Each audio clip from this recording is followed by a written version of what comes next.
Hello guys, आज हम लोग पढ़ेंगे टाइफॉइड फीवर के बारे में। ये भी एक कम्युनिकेबल डिजीज़ है। ठीक है, कम्युनिकेबल डिजीज। ठीक है, तो टाइफाइड फीवर एक्चुअली है क्या? ये टाइफाइड फीवर जो है स्मॉल इंटेस्टाइन को अफेक्ट करता है, जिसे हम लोग इंटेरिक फीवर भी बोलते हैं। इंटेरिक फीवर, इंटेरिक फीवर इसलिए बोलते हैं क्योंकि ये हमारे इंटेस्टाइन को इफेक्ट करता है। ये हमारे इंटेस्टाइनल फीवर इसे बोला जाता है। ठीक है, ये हमारे स्मॉल इंटेस्टाइन को इफेक्ट करता है। Which is characterised by prolong fever. इसमें बहुत ही लंबे टाइम तक फीवर रहती है। टॉक्सिक सिम्टम्स, इसमें सिम्टम्स बहुत ही टॉक्सिक मतलब सीवियर सिम्टम्स भी आते हैं। ये कौन सी बैक्टीरिया के थ्रू होता है? साल्मोनेला टाइफी के थ्रू होता है। इसको याद रखना, पॉजिटिव एजेंट है इस टाइफाइड फीवर का। कंटिन्यूस फीवर इसमें रहती है, 3 to 4 डेज तक फीवर रहती है। ये स्पोरेडिकली है, एपिडेमिकली है और इंडेमिकली। ये डिपेंड स्पोरेडिकली होती है कि स्पोरेडिकली का मतलब होता है कि ये कभी भी ये फीवर हो सकती है। कोई इसका सीजन पे डिपेंड नहीं है। मान लेते हैं कि अभी फरवरी में हुई किसी एरिया में, फिर उसके बाद अप्रैल में हो जाएगी, फिर उसके बाद दिसंबर में हो जाएगी। कोई इसका फिक्स नहीं है। एपिडेमिकली है कि ये पूरे एक लार्ज एरिया को कवर कर रहा है। ठीक है, और इंडेमिकली है कि ये किसी स्मॉल एरिया में हुआ टाइफाइड फीवर और वहाँ से फिर किसी दूसरे एरिया को अफेक्ट कर रहा है, तो इसे हम बोलते हैं इंडेमिकली फीवर। ठीक है, involvement of spleen and lymph, इसमें स्प्लीन और लिम्फ इन्वॉल्व रहता है। ठीक है, एपिडेमियोलॉजी इसमें क्या है? एपिडेमियोलॉजी ट्रायड्स होती है, एजेंट होता है, एनवायरनमेंट होता है, होस्ट होता है। ठीक है, एजेंट में हम लोग को पता है कि साल्मोनेला टाइफी होती है, जो कि एक बैसिलस बैक्टीरिया है। कैरियर इसका स्टूल और यूरिन होता है। ठीक है, इसमें जो मतलब ये बैक्टीरिया जो एक दूसरे से ट्रांसपोर्ट होते हैं, ट्रांसमिशन होता है, कम्युनिकेट होते हैं, वो स्टूल और यूरिन है। ठीक है, केसेज मान लेते हैं कि कोई इससे अफेक्टेड है, वो पर्सन में वो साइन और सिम्टम्स शो करेगा। लेकिन कुछ पर्सन जो होते हैं कैरियर भी होते हैं, उनमें साइन और सिम्टम्स शो नहीं करेगा, लेकिन वो किसी दूसरे को डिजीज ट्रांसफ़र कर सकते हैं। तो टेम्पोररी कैरियर होते हैं, क्रोनिक कैरियर होते हैं। दो तरह के कैरियर होते हैं। टेम्प्रेरी कैरियर होते हैं जो कि 6 to 8 वीक्स तक रहते हैं। उनके बॉडी के अंदर जो है बैसिलाई जो है साल्मोनेला टाइफी, ये 6 to 8 वीक्स तक रहता है। जबकि वहीं क्रोनिक कैरियर है, उनके अंदर जो मतलब ये बैक्टीरिया है वो बहुत ही लंबे टाइम तक रहता है, मोर देन ईयर्स, मतलब 1 साल 2 साल, मतलब कई सालों तक रहता है। ठीक है, होस्ट, इसके कॉमन होस्ट कौन कौन से हैं? 10 to 30 ईयर्स, ये लगभग सारे एज में हो सकता है टाइफाइड, लेकिन 10 to 30 ईयर्स मोर प्रिविलेंट है एज है। ठीक है, टाइफाइड के लिए ज़्यादातर ये मेल में होता है, फीमेल में कम होता है। ठीक है, इन्वायरमेंट में हम देखेंगे कि ये बैक्टीरिया है, तो हम लोग को पता है कि रेनी सीजन में इसकी ग्रोथ बहुत ज़्यादा होगी। तो जुलाई टू सितंबर इसकी ग्रोथ बहुत ज़्यादा रहती है रेनी सीजन में। ऑल ओवर द ईयर पूरे साल भी ये हो सकता है। कंटामिनेटेड फूड एंड वाटर से, क्योंकि ये स्टूल और यूरिन के थ्रू हो रहा है। ठीक है, तो कंटामिनेटेड फूड एंड वाटर से हो सकता है। अगर हम लोग ओपन डेफिकेशन कर रहे हैं, ओपन डेफिकेशन और यूरिनेशन है, उससे भी हो सकता है, अगर खुले में शौच वगैरह हो रही है तो। Poor personal and public hygiene, ठीक है, अगर पुअर पर्सनल और पब्लिक हाइजीन है तो भी ये डिजीज जो है स्प्रेड हो सकती है। कंटामिनेटेड आर्टिकल हम यूज़ कर रहे हैं तो भी। इंक्यूबेशन पीरियड इसकी होती है 10 to 14 डेज, लेकिन रेंज में भी 3 days to 3 weeks भी हो सकती है। ठीक है, मोड ऑफ ट्रांसमिशन डायरेक्ट और इनडायरेक्ट कॉन्टैक्ट से। डायरेक्ट कॉन्टैक्ट होती है कि डायरेक्टली हम किसी चीज़ को मतलब हैंड से टच कर लिए, जैसे सॉइल्ड हैंड है किसी का, उससे हम डायरेक्ट माउथ नोज वगैरह को टच कर लिए। आफ्टर यूरिनेशन और डेसिफिकेशन के बाद हम हाथ को वॉश नहीं कर रहे हैं और उसके बाद मेरा हाथ गंदा और हम डायरेक्टली किसी चीज़ को टच कर ले रहे हैं, तो डायरेक्ट टच से हो गया। इनडायरेक्ट कंटेक्ट हो गया कि मतलब कंटामिनेटेड फूड एंड वाटर से जो हमारे अंदर जा रहा है।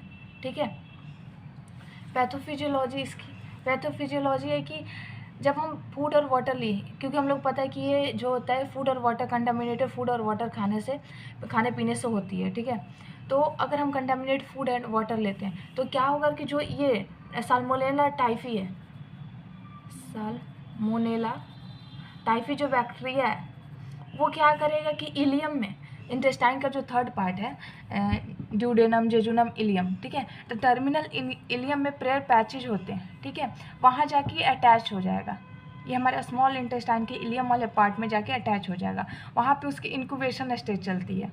ठीक है, वो उस इंक्यूबेशन स्टेज के बाद जब उसकी मल्टीप्लिकेशन वगैरह होने लगती है, तो फिर वो क्या करता है कि pass through lymphatics to the reticulo endothelium system. अब वो क्या करता है कि वहाँ से फिर वो सर्कुलेशन में आता है, लिम्फेटिक सिस्टम से होते हुए सर्कुलेशन में आ जाता है। तो सर्कुलेशन में जब आता है तो एब्सिस कर सकता है, ऑस्टियोमाइलाइटिस कर सकता है, ठीक है। लेकिन जब अगर मान लेते हैं कि वो उसके बाद इधर सर्कुलेशन ना जाकर फिर वो गॉल ब्लाडर में आ गया, ठीक है, लिम्फेटिक सिस्टम में गया, इंटेस्टाइन से लिम्फेटिक सिस्टम में, फिर वहाँ से हमारे गॉल ब्लाडर में आ गया, लीवर में आ गया, ठीक है, पोर्टल सिस्टम के थ्रू। ये किसके थ्रू आएगा? पोर्टल, इंटेस्टाइन से लीवर ज्वाइन रहता है ना, पोर्टल सिस्टम के थ्रू ये क्या होगा?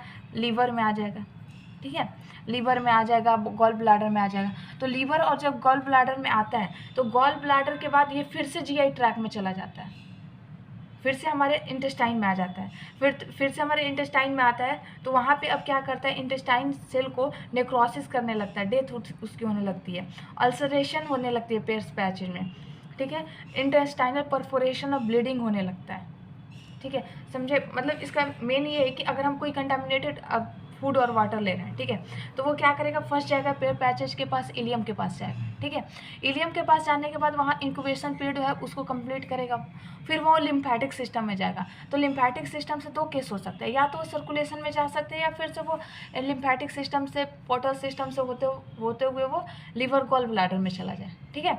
अगर वो सर्कुलेशन में जा रहा है तो एब्सेस होगा, ऑस्टियोमाइलाइटिस हो जाएगी, ठीक है। अगर वो लीवर में जाता है, लीवर से फिर गॉल ब्लैडर में चला जाता है, तो गॉल ब्लैडर से फिर वो बाइल के थ्रू, जो बाइल सिक्रीट होती है गॉल ब्लैडर से, ठीक है, जो बाइल सिक्रीट होती है वो बाइल के थ्रू फिर से जीआई ट्रैक में आ जाएगा, समझ रहे हैं? फिर से जीआई ट्रैक में आएगा। तो अब जीआई ट्रैक में जब आएगा तो उसकी इंक्यूबेशन पीरियड ऑलरेडी कंप्लीट हो चुकी है, तो अब वो नेक्रोसिस कर देगा, अल्सरेशन कर देगा पेयर्स पैचेज में, इंटेस्टाइन सेल को मतलब डिजनरेट करेगा, फिर वहाँ परफोरेशन कर देगा, ब्लीडिंग वगैरह होने लगेगी, ठीक है। ये इसकी पैथोफिजियोलॉजी। अब इसके हम लोग क्लिनिकल मैनिफेस्टेशन देखते हैं, जो कि साइन एंड सिम्टम्स। ब्रेडिकार्डिया होती है इसमें, ठीक है, ब्रेडिकार्डिया हो गया कि वो जो हार्ट बीट वगैरह या पल्स वो सारी कम होने लगती है, हेडेक होने लगता है, एंजाइटी होती है, एनोरेक्सिया होती है, भूख न लगती है, loss of appetite, insomnia, slip sickness हो जाती है, एब्डोमिनल पेन होती है क्योंकि लीवर वगैरह को, इंटेस्टाइन वगैरह को इफेक्ट कर रहा है, तो इंटेस्टाइन में जब नेक्रोसिस वगैरह होगी तो एब्डोमिनल पेन होगा, कॉन्स्टिपेशन हो जाएगी क्योंकि हमारा जब परफोरेशन हो जाएगा इंटेस्टाइन में तो हमारा इंटेस्टाइन प्रॉपर वर्क नहीं करेगा, तो कॉन्स्टिपेशन हो जाएगी, diarrhoea, nausea, vomiting, WBC count बहुत ज़्यादा हो जाएगी क्योंकि ये कहीं ना कहीं लिम्फेटिक सिस्टम को अफेक्ट कर रहा है, हम लोगों ने पैथोफिजियोलॉजी में देखा, तो ये WBC को अफेक्ट करेगी, लॉस ऑफ वेट होगा, red spot on chest and dry tongue.